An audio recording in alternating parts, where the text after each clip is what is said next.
जय जय श्री राधे। नमस्कार दोस्तों, स्वागत है आपका एक ऐसी यात्रा में जो इतिहास के पन्नों में नहीं अपितु संतों के आंसुओं में लिखी गई है।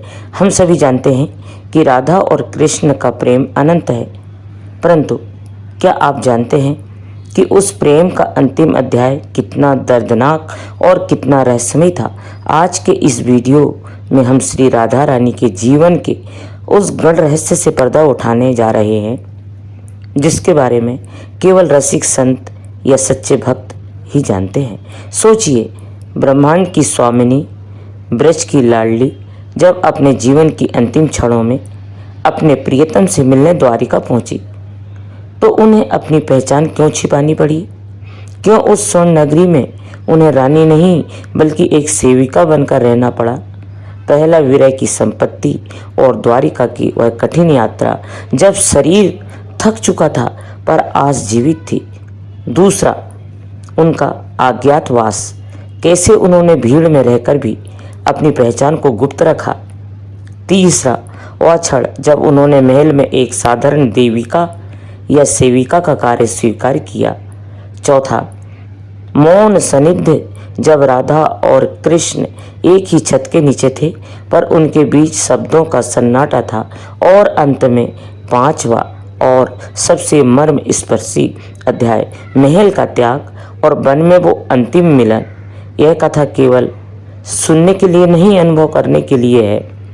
तो अपने हृदय को थाम लीजिए और चलिए शुरू करते हैं राधा कृष्ण की इस अंतिम माह की अलौकिक कथा। लेकिन इससे पहले वीडियो को लाइक करें, चैनल को सब्सक्राइब करें और कमेंट में ज़रूर लिखें राधे राधे।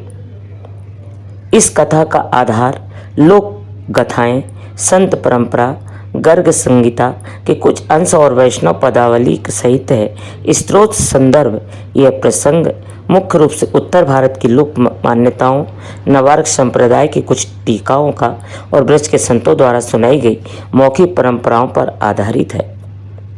श्रीमद् भागवत में इसका प्रत्यक्ष वर्णन नहीं है, किंतु यह प्रेम के सर्वोच्च शिखर महाभाव का चित्रण है। खंड 1, वृंदावन की वह उदास संध्या, ब्रजभूमि की जो कभी श्री कृष्ण की बांसुरी की धुन पर नृत्य करती थी, अब एक मौन तपस्या की भांति प्रतीत होती है। कन्हैया को मथुरा और फिर द्वारिका गए हुए दशक बीत चुके थे, पर वह नटखट बाल गोपाल अब द्वारिकाधीश बन चुके थे। वृंदावन के कदम्ब के वृक्ष अब वृद्ध हो चले थे। यमुना का प्रवाह भी धीमा पड़ गया था, मानो वह भी किसी की प्रतीक्षा में थक गई हो। गोकुल की गलियां, जहां कभी माखन चोरी का शोर होता था, अब वहां केवल दो यादों ही धूल उड़ती है। इस सुनेपन के केंद्र में श्री राधा रानी। राधा वह चंचल किशोरी नहीं थी। विरह की अग्नि ने उनकी स्वर्ण जैसे शरीर को तपाकर कुंदन बना दिया। उनकी आंखों में अब आंसू नहीं आते थे, क्योंकि आंसुओं का सागर तो तब का सूख चुका था। शेष थी तो केवल एक अनंत प्रतीक्षा। वे नित्य निधिवन के उस स्थान पर बैठती थी जहां कृष्ण ने अंतिम बार उनसे विदा ली थी। एक संध्या जब सूर्य यमुना के जल में डूब रहा था और आकाश में लालिमा छाई थी, राधा जी को अपने भीतर एक विचित्र शून्यता का आभास हुआ। उन्हें अनुभव हुआ कि उनके जीवन का प्रयोजन अब पूर्ण होने को है। यह शरीर जो केवल कृष्ण के लिए धारण किया गया था, अब विश्राम मांग रहा है था। क्या मैं बिना एक बार उन्हें देखे ही चली जाऊंगी? राधा के मन में यह प्रश्न बिजली की तरह कौन गया। अंतरात्मा से आवाज आई, तारांकन नहीं, प्रेम की पूर्णता दर्शन में है। द्वारिकाधीश भले ही राजा हो, पर मेरे लिए तो वो आज भी मेरे श्याम है। मुझे जाना होगा। यह निर्णय साधारण नहीं था।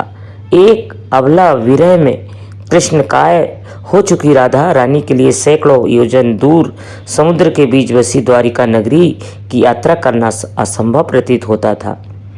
परंतु जहाँ शरीर हार मान लेता है, वहाँ प्रेम शल बनता है। खंड 2, ब्रजभूमि से विदाई। रात्रि का दूसरा प्रहर था। पूरा बरसाना और नंदगांव निद्रा में था। राधा जी ने अपने पुराने जीर्ण क्षण श्वेत वस्त्रों को ठीक किया। उन्होंने कोई आभूषण नहीं पहना था। उनका सबसे बड़ा आभूषण तो कृष्ण प्रेम था, जो उनके रोम रोम से प्रकाशित हो रहा था। चलने से पूर्व उन्होंने ब्रज की रज मिट्टी को उठाया और अपने माथे पर लगाया। हे ब्रजभूमि, तूने मुझे कृष्ण दिया, तूने मुझे प्रेम दिया। आज तेरी यह बेटी तेरे आंचल से दूर अपने अंतिम गंतव्य की ओर जा रही है। मुझे क्षमा करना माँ, मैं तुम्हें छोड़कर जा रही हूँ, पर मेरा हृदय सदैव यहीं इसी कदम की छाँव में रहेगा। राधा जी ने उन लताओं को स्पर्श किया जिन्हें कभी कृष्ण ने अपने हाथों से सींचा था। उन्होंने यमुना जी को प्रणाम किया। वायु शांत थी, जैसे प्रकृति भी इस महाप्रस्थान को नमन कर रही हो। उन्होंने किसी सखी को नहीं बताया, किसी को साथ नहीं लिया। यह यात्रा एकाकी थी। प्रेम की यात्रा सदैव अकेले ही करनी पड़ती है। ललिता, विशाखा और अन्य सखियां अब अपनी अपनी ग्रस्त या भक्ति में लीन थी और राधा नहीं चाहती थी कि उनका मोह उन्हें रोके। द्वारिका की दिशा पश्चिम में थी। ध्रुव तारे को प्रणाम कर राधा जी ने नंगे पैर ही उस कठिन पथ पर पहला कदम बढ़ाया और खंड 3 कंटकड़ पथ कठिन यात्रा। ब्रज द्वारिका की दूरी बहुत अधिक थी। मार्ग में घने जंगल, तपते रेगिस्तान और पथरीले रास्ते थे।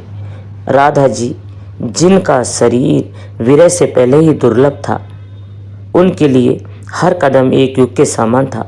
वनों का सन्नाटा, प्रारंभिक दिनों में वे घने जंगलों से गुजरी। जंगली जानवरों के दहाड़े गूंजते, परंतु राधा को भय नहीं था।